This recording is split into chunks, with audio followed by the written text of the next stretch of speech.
Bonsoir à tous, je vous souhaite la bienvenue dans cette nouvelle émission de Voyage au bout de la nuit.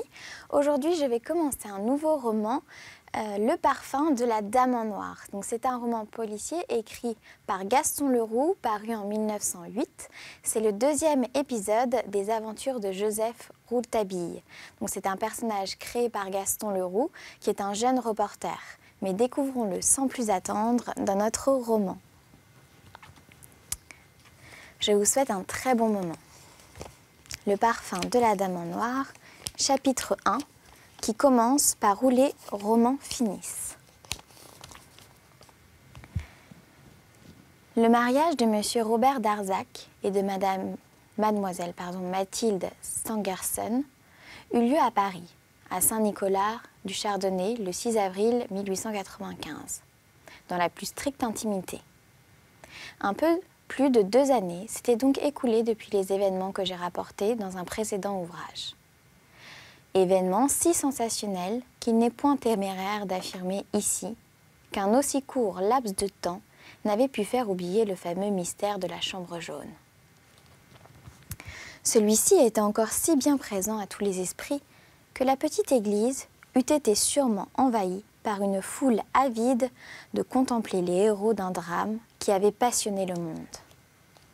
Si la cérémonie nuptiale n'avait été tenue tout à fait secrète, ce qui avait été facile dans cette paroisse éloignée du quartier des écoles.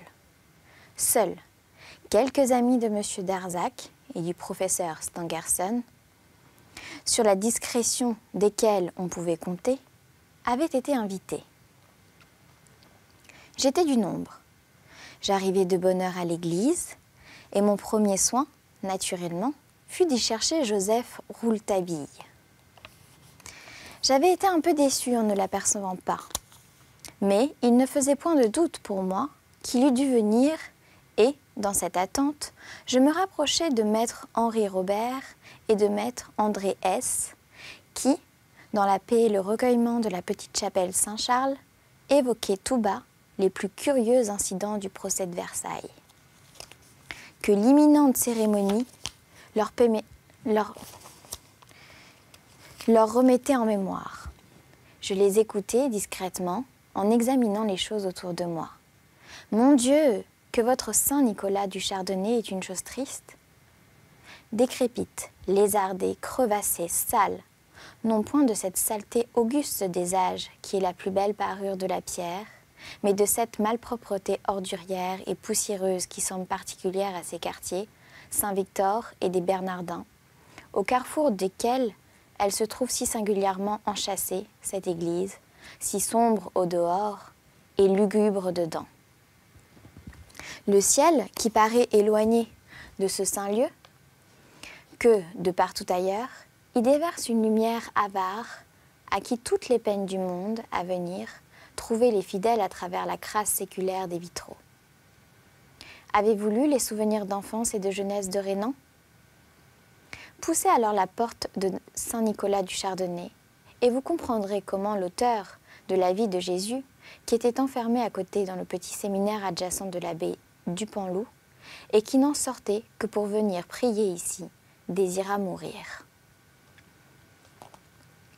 Et c'est dans cette obscurité ténèbre, dans un cadre qui paraissait avoir été inventé pour les deuils, pour tous les rites consacrés ou trépassés, qu'on avait célébré le mariage de Robert Darzac et de Mathilde Stangerson.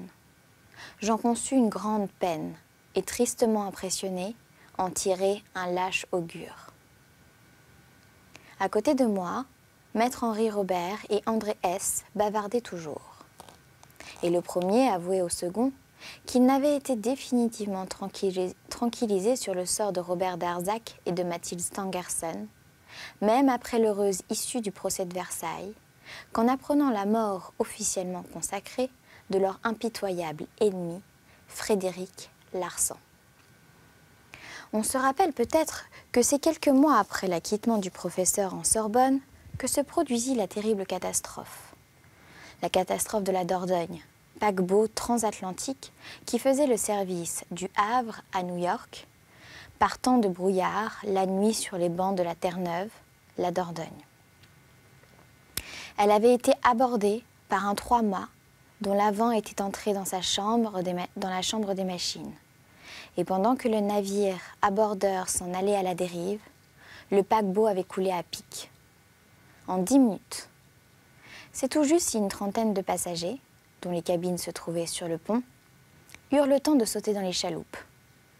Ils furent recueillis le lendemain par un bateau de pêche qui rentra aussitôt à Saint-Jean.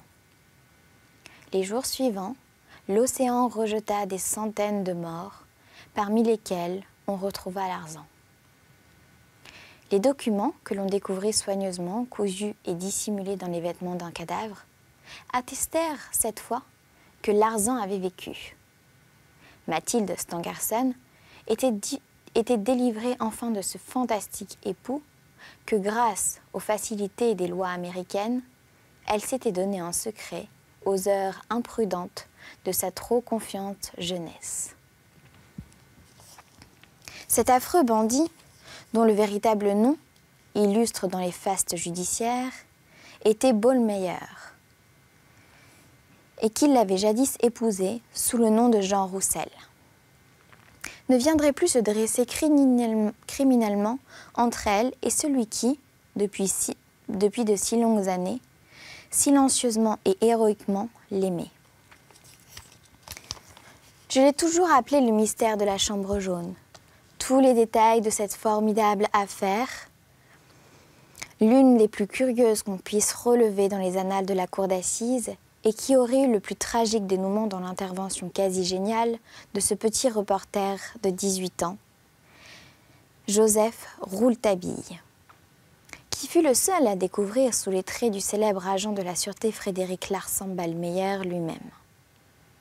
La mort accidentelle, et nous pouvons le dire providentielle du misérable, avait semblé devoir mettre un terme à tant d'événements dramatiques, et elle ne fut point, avouons-le. L'une des moindres causes de la guérison rapide de Mathilde Stangerson, dont la raison avait été fortement ébranlée par les mystérieuses horreurs du glandier. « Voyez-vous, mon cher ami, disait maître Henri Robert à maître André S., dont les yeux inquiets faisaient le tour de l'église, « voyez-vous, dans la vie, il faut être décidément optimiste. Tout s'arrange, même les malheurs de mademoiselle Stangerson. Mais qu'avez-vous à regarder tout le temps ainsi derrière vous? Que cherchez-vous? Vous attendez quelqu'un? » « Oui, répondit maître André S. J'attends Frédéric Larsan. » Maître André Robert rit autant que la sainteté du lieu lui permettait de rire. Mais moi, je ne ris point, car je n'étais point loin de penser comme maître S. Certes, j'étais à 100 lieues de prévoir l'effroyable aventure qui nous menaçait, mais quand je me reporte à cette époque et que je fais abstraction de tout ce que j'ai appris depuis, ce à quoi, du reste, je m'appliquerai honnêtement au cours de ce récit, ne laissant apparaître la vérité qu'au fur et à mesure qu'elle nous fut distribuée à nous-mêmes. Je me rappelle fort bien le curieux émoi qui m'agitait alors à la pensée de Larzan. « Allons, Saint-Clair, fit maître Henri Robert, qui s'était aperçu de mon attitude singulière. « Vous voyez bien que S plaisante. »« Je n'en sais rien, répondis-je. Et voilà que je regardais attentivement autour de moi, comme l'avait fait maître André S. En vérité, on avait cru Larzan mort, si souvent, quand on s'appelait Ballmeyer, qu'il pouvait bien ressusciter une fois de plus à l'état de Larzan. « Tenez, voici Rouletabille, dit maître Henri Robert. Je parie qu'il est plus rassuré que vous. »« Oh, il est bien pâle, fit remarquer le maître André S. Le jeune reporter s'avançait vers nous. Il nous serra la main assez distraitement. « Bonjour Saint-Clair, bonjour messieurs, je ne suis pas en retard ?» Il me sembla que sa voix tremblait. Il s'éloigna tout de suite, s'isola dans un coin, et je le vis s'agenouiller sur un prie-dieu, comme un enfant. Il se cacha le visage, qu'il avait en effet fort pâle, dans les mains, et pria. Je ne savais point que Rouletabille fût pieux, et son ardente prière m'étonna. Quand il releva la tête, ses yeux étaient pleins de larmes. Il ne les cachait pas et il ne se préoccupait nullement de ce qui se passait autour de lui. Il était tout entier à sa prière et peut-être à son chagrin. Mais quel chagrin! Ne devait-il pas être heureux d'assister à une union désirée de tous? Le bonheur de Robert Darzac et de Mathilde Stangerson n'était-il point son œuvre? Après tout, c'était peut-être de bonheur qu'il pleurait, le jeune homme. Il se releva et alla se dissimuler dans la nuit d'un pilier. Je n'eus garde de le suivre, car je voyais bien qu'il désirait rester seul. Et puis, c'était le moment où Mathilde Stangerson faisait son entrée dans l'église. Au bras de son père, Robert Darzac marchait derrière eux. Comme ils étaient changés tous les trois, le drame du glandier avait passé bien douloureusement sur ces trois êtres. Mais chose extraordinaire, Mathilde Stangerson n'en paraissait que plus belles encore. Certes, ce n'était plus cette magnifique personne, ce marbre vivant, cette antique divinité, cette froide beauté païenne qui suscitait sur ses pas dans les fêtes officielles de la Troisième République, auxquelles la situation en vue de son père l'a forcé d'assister, un discret murmure d'admiration extasiée.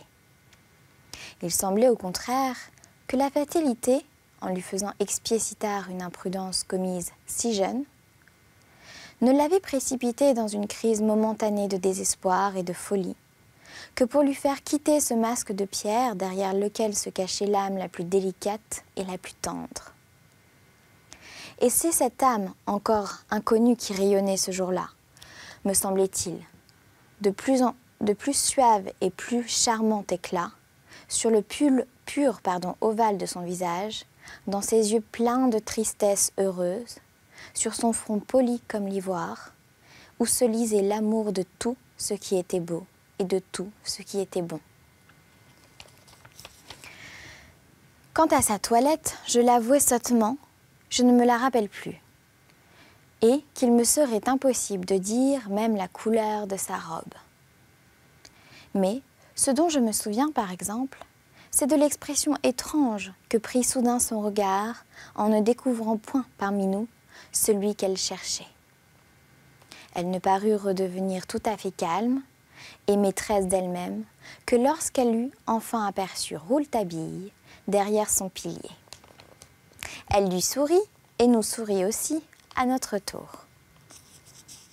Elle a encore ses yeux de folle. Je me retournai vivement pour voir qui avait prononcé cette phrase abominable.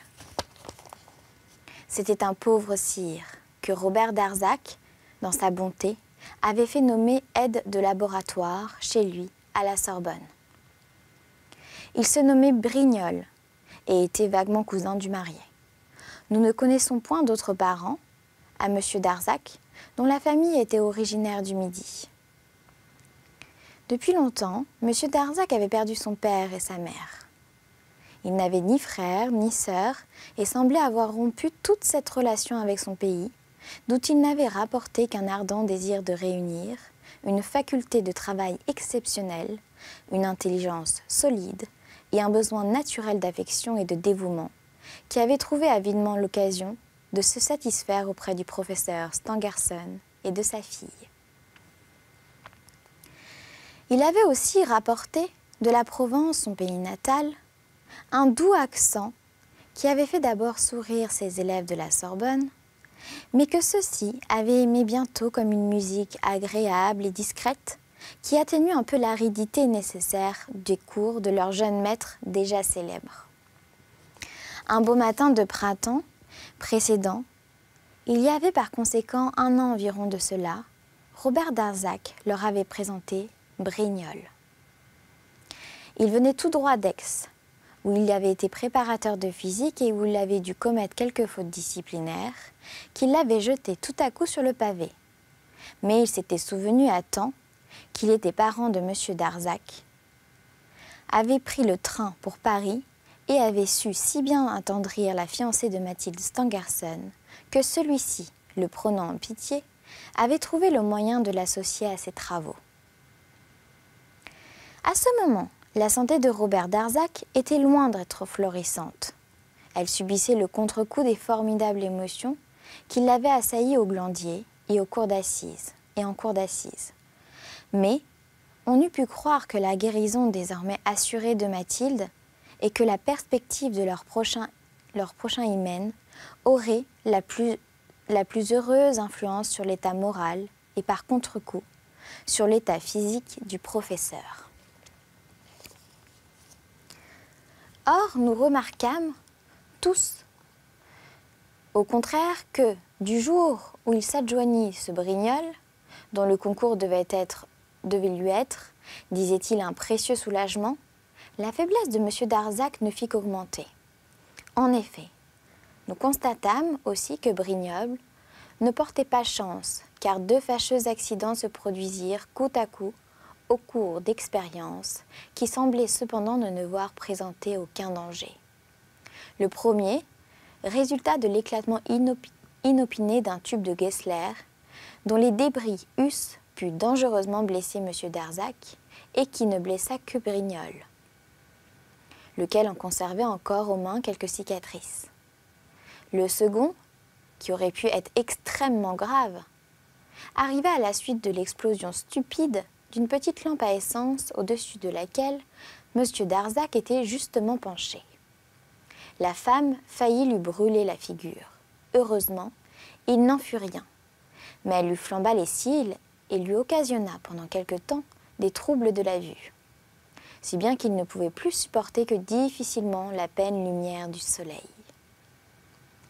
Depuis les mystères du Glandier, j'étais dans un état d'esprit tel que je me trouvais tout disposé à considérer comme peu naturels les événements les plus simples.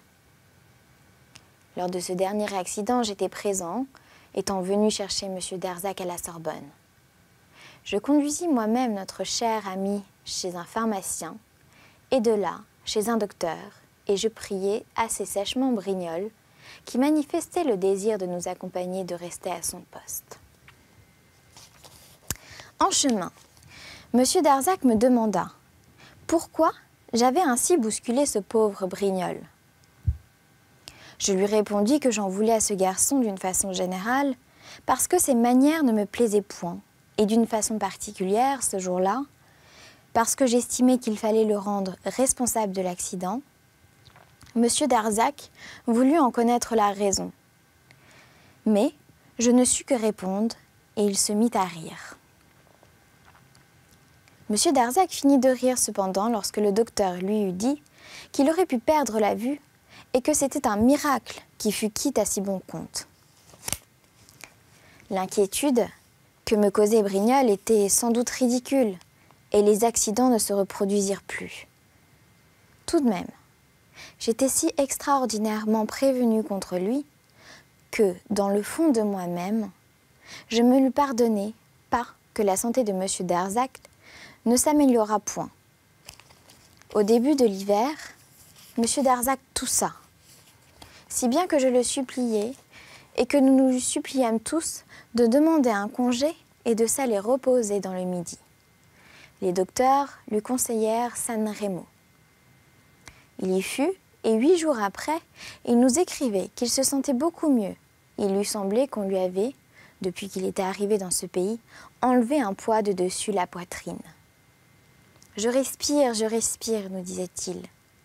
Quand je suis parti de Paris, j'étouffais. » Cette lettre de M. Darzac me donna beaucoup à réfléchir, et je n'hésitais point à faire part de mes réflexions à Rouletabille. Or, celui-ci voulut bien s'étonner avec moi de ce que M. Darzac était si mal quand il se trouvait auprès de Brignol, et si bien quand il en était éloigné. Cette impression était si forte chez moi, tout particulièrement, que je n'eusse point permis à Brignol de s'absenter. Ma foi, non, s'il avait quitté Paris, j'aurais été capable de le suivre, mais il ne s'en alla point. Au contraire, les Stangerson ne l'eurent jamais plus près d'eux, sous prétexte de demander des nouvelles de M. Darzac, et il était tout le temps fourré chez M. Stangerson. Il parvint une fois à voir Mademoiselle Stangerson, mais j'avais fait à la fiancée de M. Darzac un tel portrait du préparateur de physique que je réussis à l'en dégoûter pour toujours, et ce dont je me félicitais dans mon fort intérieur. Monsieur Darzac resta 4 mois à San Remo et nous revint presque entièrement rétabli. Ses yeux, cependant, étaient encore faibles et il était dans la nécessité d'en prendre le plus grand soin. Rouletabille et moi avions décidé de surveiller le Brignol, mais nous fûmes satisfaits d'apprendre que le mariage allait avoir lieu presque aussitôt et que M. Darzac emmènerait sa femme dans un long voyage loin de Paris et loin de Brignoles. À son retour de San Remo, M. Darzac avait demandé « Eh bien, où en êtes-vous avec ce pauvre Brignol? Êtes-vous revenu sur son compte ?»« Ma foi, non. » Et il s'était encore moqué de moi en m'envoyant quelques-unes de ces plaisanteries provençales qu'il affectionnait quand les événements lui permettaient d'être gai, et qui avaient retrouvé dans sa bouche une saveur nouvelle depuis que son séjour dans le Midi avait rendu à son accent toute sa belle couleur initiale. Il était heureux, mais nous ne pûmes avoir une idée véritable de son bonheur, car, entre son retour et son mariage, nous eûmes peu d'occasion de le voir. Que sur le seuil même de cette église où il nous apparut comme transformé. Il redressait avec un orgueil bien compréhensible sa taille légèrement voûtée. Le bonheur le faisait plus grand et plus beau. C'est le cas de dire qu'il est à la noce le patron, ricana Brignol. Je m'éloignai de cet homme qui me répugnait et m'avançai jusque dans le dos de ce pauvre M. Stangerson qui resta, lui, les bras croisés, toute la cérémonie. Sans rien voir, sans rien entendre. On dut lui frapper sur l'épaule quand tout fut fini, pour le tirer de son rêve. Quand on passa à la sacristie, maître André S. poussa un profond soupir. « Pourquoi ne respiriez-vous donc pas, mon ami ?» demanda maître Henri Robert. « Que voulez-vous » répliqua-t-il à son confrère, qui se moquait. « Je ne puis me faire à cette idée que Frédéric Larsan consente à être mort pour de bon. » Nous nous trouvions tous maintenant, une dizaine de personnes tout au plus, dans la sacristie. Les témoins signaient sur les registres et les autres félicitaient gentiment sur les nouveaux mariés. Cette sacristie est encore plus sombre que l'église, et je n'aurais pu penser que je devais à cette obscurité de ne point apercevoir en un pareil moment Joseph Rouletabille, si la pièce n'avait pas été si petite. De toute évidence, il n'était point là. Mais qu'est-ce que cela signifiait? Mathilde avait déjà réclamé 2 fois, et M. Robert Darzac me pria d'aller chercher ce que je fis. Mais je rentrai dans la sacristie. Sans lui, je ne l'avais pas trouvé. « Voilà qui est bizarre, » fit M. Darzac, « et tout à fait inexplicable. Êtes-vous bien sûr d'avoir regardé partout? Il sera dans quelque coin arrivé. »« Je l'ai cherché partout, je l'ai appelé, » répliquai-je. Mais M. Darzac ne s'en tint point à ce que je lui disais. Il voulut faire lui-même le tour de l'église.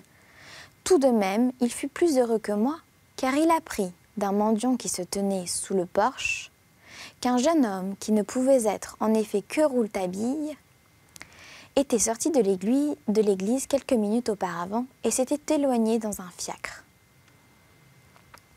Quand il rapporta cette nouvelle à sa femme, celle-ci en parut peinée au-delà de toute expression.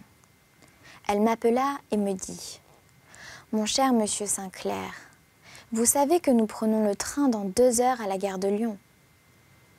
Cherchez-moi notre petit ami et amenez-le-moi.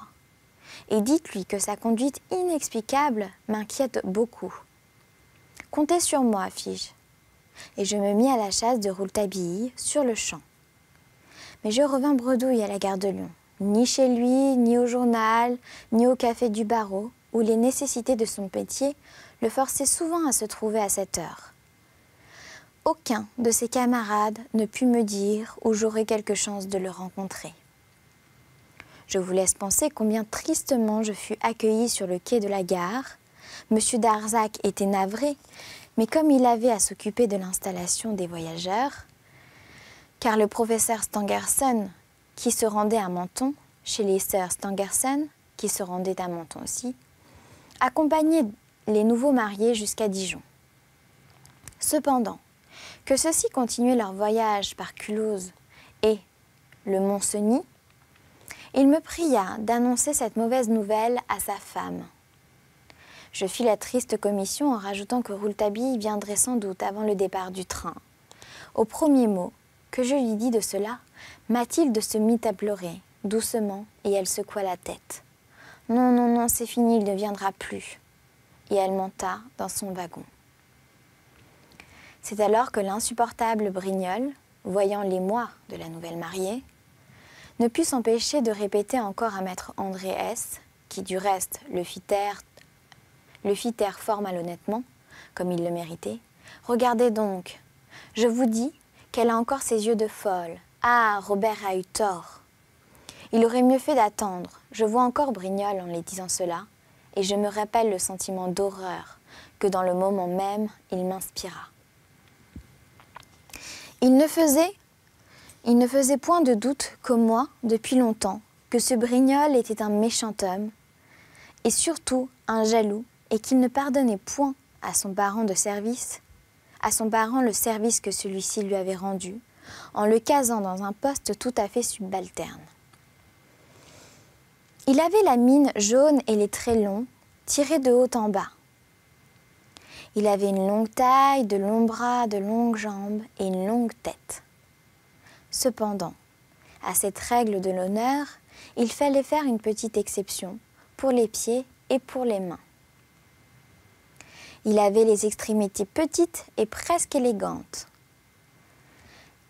Ayant été si brusquement morigéné par ces méchants propos par le jeune avocat, Brignol en conçut une immédiate rancune et quitta la gare après avoir présenté ses civilités aux époux. Du moins, je crus qu'il quitta la gare, car je ne l'y vis plus. Nous avions encore 3 minutes avant le départ du train. Nous espérions encore en l'arrivée de Rouletabille et nous examinions tous le quai, pensant avoir fait surgir dans la troupe hâtive des voyageurs en retard la figure sympathique de notre jeune ami. Comment se faisait-il qu'il n'apparût point selon sa coutume et sa manière? Bousculant tout et tous, ne se préoccupant point des protestations et des cris qui signalaient ordinairement son passage dans la foule, où il se montrait toujours plus pressé que les autres. Mais que faisait-il? Déjà enfermées les portières, on en entendait le claquement brutal, et puis ce furent les brèves invitations des employés. En voiture, messieurs, en voiture. Quelques galopades dernière, le coup de sifflet aigu qui commandait le départ, puis la clameur enrouée de la locomotive, et le convoi se mit en marche. Mais pas de Rouletabille. Nous en étions si tristes et aussi tellement étonnés que nous restions sur le quai à regarder Madame Darzac sans penser à lui faire entendre nos souhaits de bon voyage. La fille du professeur Stangerson jeta un long regard sur le quai et dans le moment que le train commençait à accélérer sa marche, sûre désormais qu'elle ne verrait plus avant son départ son petit ami, elle me tendit une enveloppe par la portière. « Pour lui, fit-elle. » Elle ajouta soudain, avec une figure envahie d'un si subit effroi, et sur un ton si étrange, que je ne pus m'empêcher de songer aux néfastes réflexions de Brignol. « Au revoir, mes amis, adieu. » Et voilà, c'est ainsi que nous s'achève donc notre premier chapitre, mais retrouvez-nous dans la prochaine émission pour la suite de cette histoire. Je vous dis à très vite.